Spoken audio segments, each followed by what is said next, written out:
Is inflation still a worry? Hi, everyone. Welcome to the Real Vision Daily Briefing. With me today is Mish Schneider, Chief Strategist at marketgauge.com and a member of the RV Marketplace. If you want to get regular research from Mish and Market Gauge, just hit the RV Marketplace tab at the top of your RV homepage, and it'll take you to that site. Hey, Mish, great to have you on with us right out of the gate for this new year.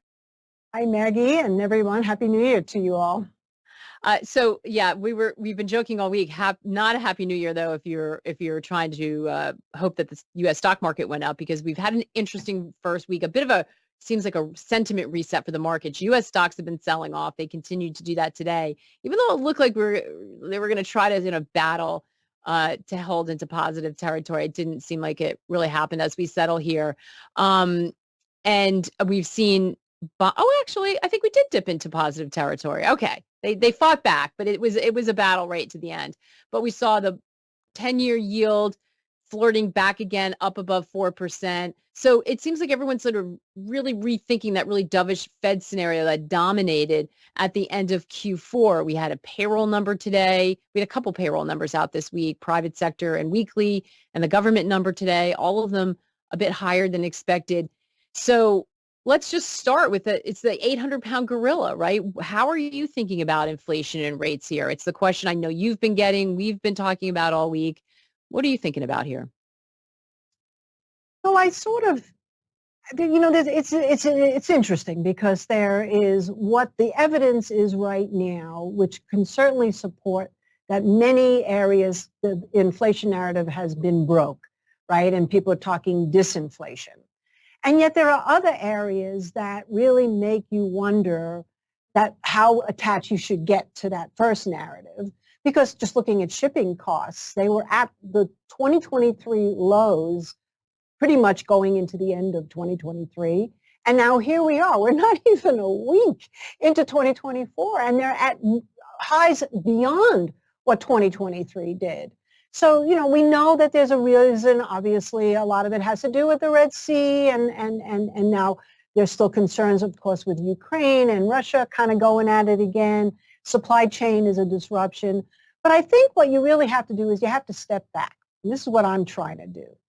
And look at the notion of a super cycle in and of itself. And I've lived through them. Or I should say I lived through one, because I don't think we've really seen another super cycle in inflation since the one we saw in the 70s. And there are a lot of similarities and there are a lot of differences. But one thing that I know, and kind of what we're seeing now, evidence not just by what I mentioned with shipping costs, but certain commodities that have continued to stay very elevated. The big question still about oil. And then, of course, what we saw in the numbers today with employment, the wage is actually rising a little bit. The price of goods in the ISM have gone up.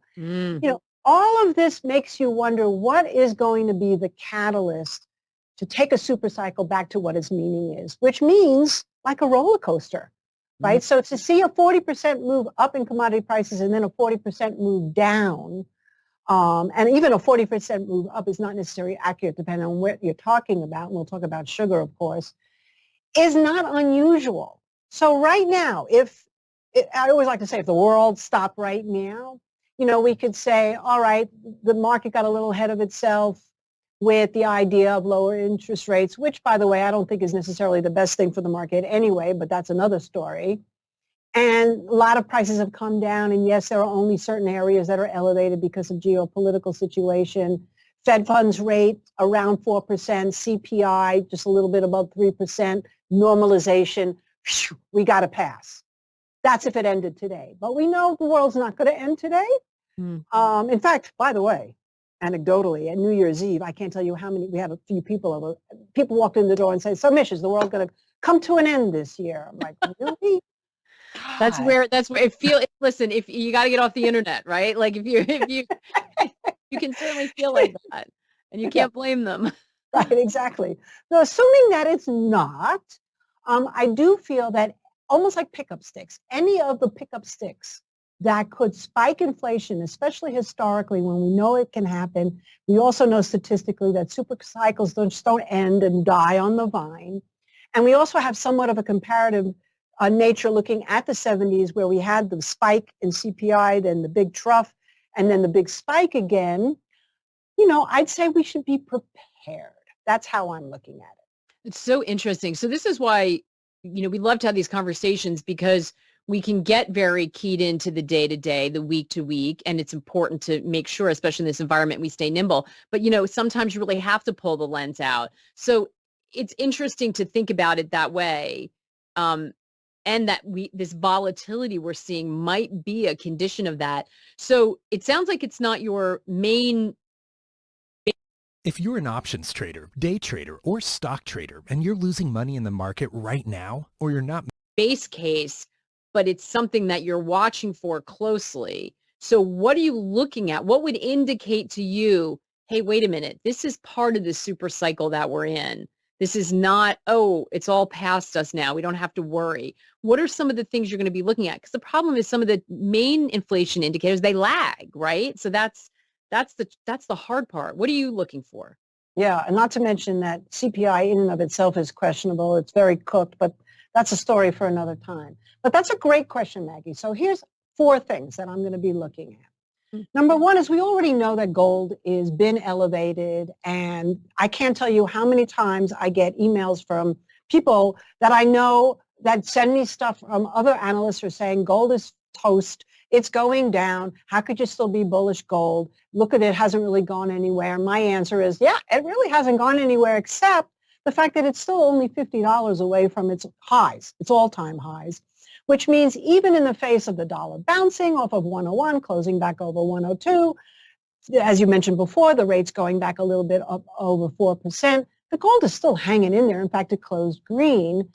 So that's one indicator, is that right now gold's been a flight to safety as like, okay, at least I know there's gold. So we have to look at silver.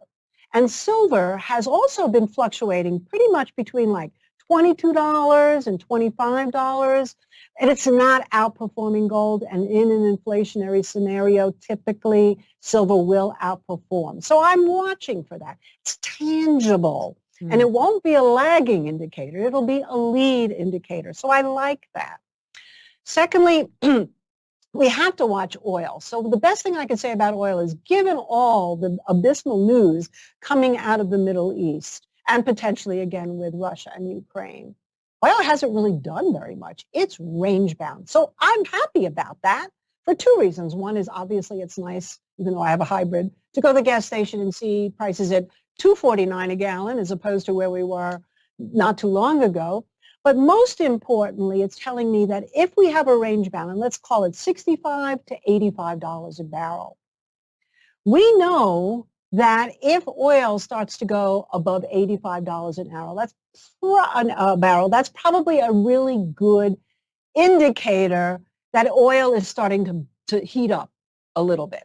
Okay, and that also could be a factor. So you're watching silver now to gold, you're watching oil. My go-to always is sugar. So, just to repeat for people who haven't heard me pontificate on the white stuff, right, also evil in its own way.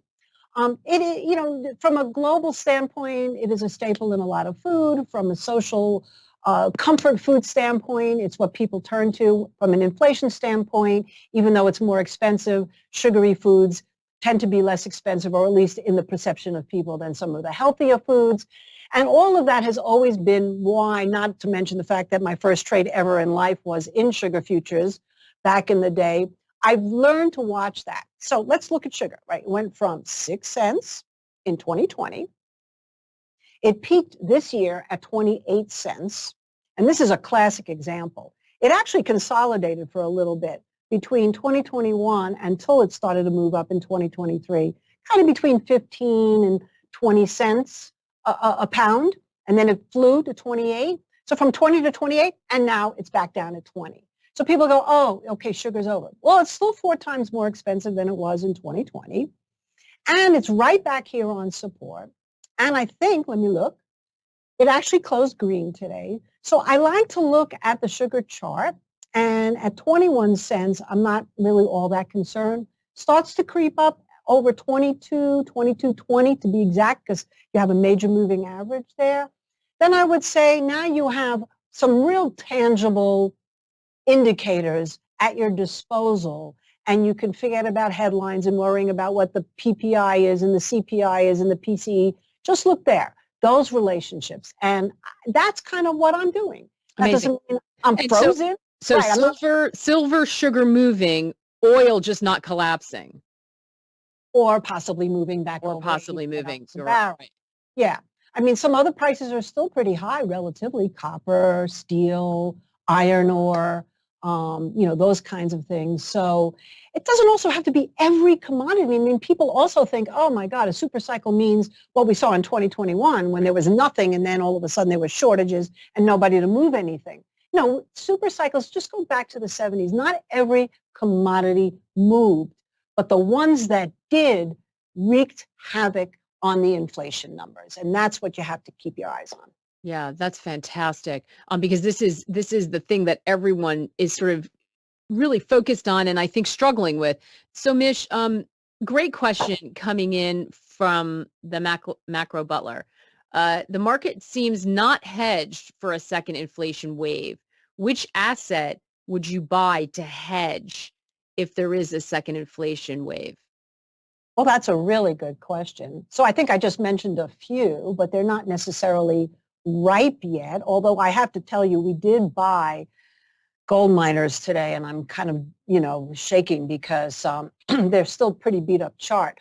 But from a technical standpoint, they've made a series of higher lows. So I've got a good risk point. But I would say, I still think gold, it's a question now of where. People were expecting a better dip, and we really didn't get much of a dip here. I think, we're at like 2,055. I was kind of hoping we would see prices maybe closer to 1980, 2000. We may not get there. So I would say keep an eye there. You can sort of just jump in, and as a kind of a more of a passive investment, that's not kind of what I like to do. Either wait for a substantial dip or wait for a major breakout. And that major breakout, of course, will be everybody and their brother has shown a chart on X over this 2100 level. Doug asking while we're in this spot, what do you make of, you mentioned copper a moment ago, I think, what do you make of Dr. Copper's performance?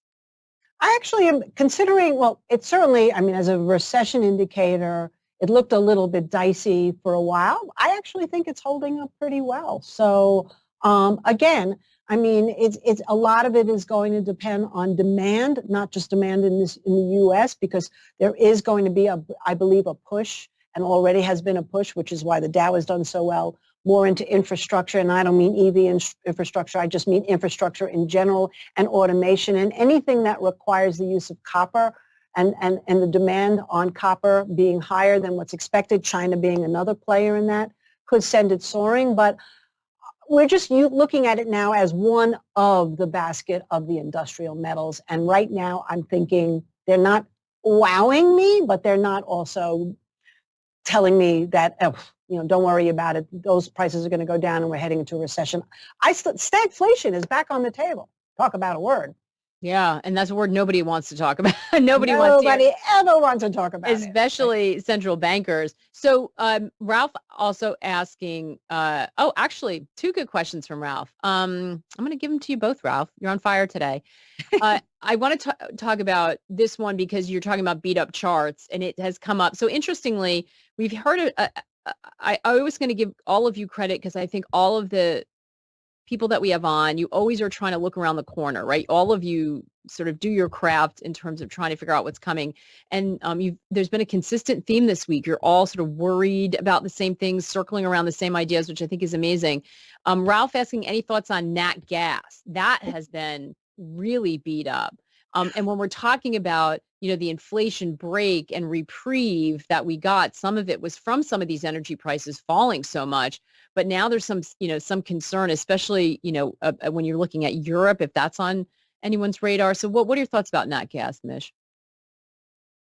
I almost bought it when it started to clear back over like 240, but I decided to wait because to me, this feels like a lot of noise until we get back over 3. So right now, I would accredit this to 2 things, probably some short covering, some bottom picking, and also talk of some really deep freeze temperatures coming out of Europe. And even here in the United States, I mean, I can't speak for the rest of the United States, but we're about to get a pretty good cold snap here in the Southwest. So I think that that doesn't necessarily mean to me that there is a huge problem with supply of natural gas. So I would start to get more interested in that potential. If we start getting through $3, we get through $3, then we start to look like we just had a major base for over a year. And that gives me at least some technical point to look at as far as a risk factor. It has to hold over 3. It breaks down under 3. Then, you know, it was a false breakout kind of thing. And that's kind of what I need to sink my teeth into right now for nat gas. And so Ralph's other really interesting question is, what commodities didn't move in the 1970s? Oh, wow. I know. I mean, I was throwing that at you, Mish. I mean, you're not a computer. So we'll put a pin in that one, maybe. Well, no. I mean, roughly I can tell you, I mean, you know what I'm actually doing right now, Maggie? I am actually picturing myself as a very young girl on the floor in the commodities exchange. It's practically a child. We should say practically a child. It's practically a child, right? Looking around the floor at the commodity prices and trying to remember what was moving back then and what wasn't. And the hot things that, of course, that I can remember was sugar and gold and silver and platinum and palladium, the metals in general. In terms of the grains, that was the Chicago Board of Trade, so it wasn't in front of my very eyes. Yeah. But they weren't necessarily participating in the same way. And I don't remember coffee or cocoa being particularly interesting at that point. So, but that is, by the way, an excellent question, Ralph. And I am now going to go back and have a look at that and report back next time we talk. I'm going to tell you right now, I think you're super close, Mish. You're amazing. I mean, this was not pre-planned, and I don't think anybody answers that off the cuff. Just Googled it really quickly. I can't see everything, but beef did move, some other things. But I think you're right about a couple of those commodities might have been the only ones. But we'll do some research. We have the best community that asks such smart questions, though. I just absolutely love it, right? That's a great one. I love it. It is a great one, and it's a good one for us to all ponder too. So, and you know, Mish, she's always on Twitter and on our platform. So we can always continue this conversation after the show. So want to ask about the other, since we're talking about Macro Butler's great question about hedging, right? Hedging inflation, this is a concern. We got to talk about Bitcoin because we're all waiting. In fact, we were all kind of watching the headlines because I said nothing like burying something on a Friday afternoon as we head into the weekend if there's going to be an announcement. So, but it doesn't look like it happened, but we're all waiting to see about the spot, whether that's approved, the spot Bitcoin ETF. We think we're looking at a deadline of January 10th for there to be some kind of word on that. But we saw a big move in crypto. It was really rocking and rolling at the end of the year. We saw this sort of pullback in the first few days of this trading this trading week rather. So how are you thinking about that? And are you getting a lot of questions about that? What are you hearing from the people, from your clients? Yeah, well, definitely getting a lot of questions about that. It was interesting because I had a conversation today with this guy who's in Dubai, who is part of the Mario Nawfal team. And they're big Bitcoin people. There's a lot of Bitcoin. And of course, even your own community, I did the RBIP this week, and there were tremendous questions. So people want to know and people are confused. But what this guy said, I thought was really interesting because he started talking about something that I hadn't even really thought about lately, which is we get the spot ETF passed. We have the halving that's coming up later this year, which when you have this kind of accumulation that we've seen in Bitcoin in price, generally at that 4-year mark where they actually create more scarcity of Bitcoin, you do have a bullish move. It may not happen right away. Statistically, it can happen even 26 to 32 weeks later, which means it may not even happen to November. What he brought up was, yeah, we could go to all-time highs, and right now everybody's about bullishness in Bitcoin. But what happens when we do get mass adoption through some kind of a spot ETF and then regulation comes in that could kill Bitcoin? Now, I'm not necessarily agreeing with that, but I just thought, oh my God, I hadn't really thought about that. So that was an interesting point to make is, you know, along with adoption comes government regulation. So you always have to be aware of that. But for right now, this is exactly kind of what Holden, I got to give him, mad props because he's our crypto guy. I have my own thoughts about it, but when he tells me these things and they turn out to be, whoops, I just froze. That's okay. Keep going. Okay. Your audio is fine. You'll pop back. Okay. He said that he thought that it was going to go to 46,000, which is pretty much exactly where it went. And then it was going to pull back down to about 37,000. So right now we're hovering around 42. He actually feels that the anticipation of the ETF, sort of like, buy the rumors, sell the news, could actually be the reverse impact, and that it could make it go down to about 37,000, where he would be an aggressive buyer in anticipation of the next thing. He also gave me a couple of other interesting points to look at that are bullish for the whole crypto space. He talked about the Ethereum Cancun upgrade. So we tend to forget about Ethereum, but he said that could be a player. The USDC stablecoin IPO, he said, is coming up, even though there were rumors that had been canceling. He feels that, the whole FTX thing is over, basically. That's not going to be an issue.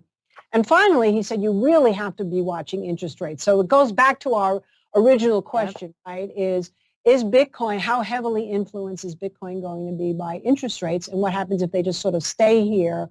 Will that just keep it range bound until the next major event or not? So that's kind of my thoughts right here. I'm waiting. I'm out. Coin. Do you remember, Maggie, last time we talked Coinbase? Oh, yes. Oh, yeah. So we bought it. We were long when we spoke, and it was trading at about 75.80. Well, we're out now. We got out our last tranche at 160. Now, that's 100% gain. So I'll take that any day of the week and stand aside and wait. Yeah, that was an amazing mover last year. Incredible, some of the gains at the end of the year. So well done on that, Mish. So I want to ask about, we have some questions about Vietnam. So I want to get the emerging markets in because everybody loves to hear about that. How are you thinking about Vietnam right here? Two different people asked about that. Mish, is it time to catch the Vietnam trade? I mean, Mish has been talking about Vietnam. I can't even remember now how many times you've been on and you've been bullish Vietnam. So how are you thinking about that? Well, actually, we had taken some profits when it went all the way up to 1530 and then started to drop. We had a trailing stop. But it turns out we only sold half of it. So we're still long, and we're long from lower levels, like down below 12. So that's a nice cushion. So just today, to be fully disclosed here, we bought more. We bought the other half back at 13. I think we paid like 13.08. And I'm talking, of course, about the VNM ETF. I think I like the way the technicals look. I was actually kind of surprised at how viciously it sold off. I think a lot of it had to do with issues with China. I think China sort of wagged its finger at Vietnam in terms of how much trade they were doing with the Western states, particularly the United States. But I think Vietnam is still, I'm bullish. I still think that it has the potential to trade up to 20 at some point. I think you just have to be patient. Greece is my best example of that because years ago I was saying buy Greece at $7 when it was GREK at that level. Now it's been trading $36, $37, but it took a while to get there. This is not going to be a spectacular volatile move like what we just talked about, Coinbase. Yeah. What about China, Mish? Because people didn't want to touch it. There's so many different narratives. It's hard to know what's going on. A lot of people really worried about the economy. And yet we had a couple of guests this week suggesting that they feel like there's been some internal signs that China is sort of priming the stimulus pump. How are you looking at China? Is that on your list? I'm always looking at China for two reasons. One is I like to look at things that are so completely undervalued compared to the United States stock market, as just looking at emerging markets in general got to a 50-year low versus the U.S. markets. Those are kind of ratios that I love to keep an eye on. And of course, China's a big part of that. And it's hard to think of China as an emerging country, but technically it kind of still is. The second reason is that one of my closest friends here is from China. She's lived in the States for a while now, but she speaks to her family in China every day, and she's really brilliant. So I love to listen to her thoughts about China, and I happened to have dinner with her last night, and she said, I asked her about Xi. I was like, are people losing faith in President Xi? Because some people could say he's playing the long game, and some people could say, well, he's made so many mistakes. And now you have a new issue that came out with that one bank that went bankrupt. Is he really basically not all that? And her answer to me was really interesting. She said, in China, people don't care. I'm like, what do you mean they don't care? She said, they don't care. What they care about and what people have to understand is that the Chinese people are in so much better shape than they were years ago. Poverty's basically been eradicated. People have money.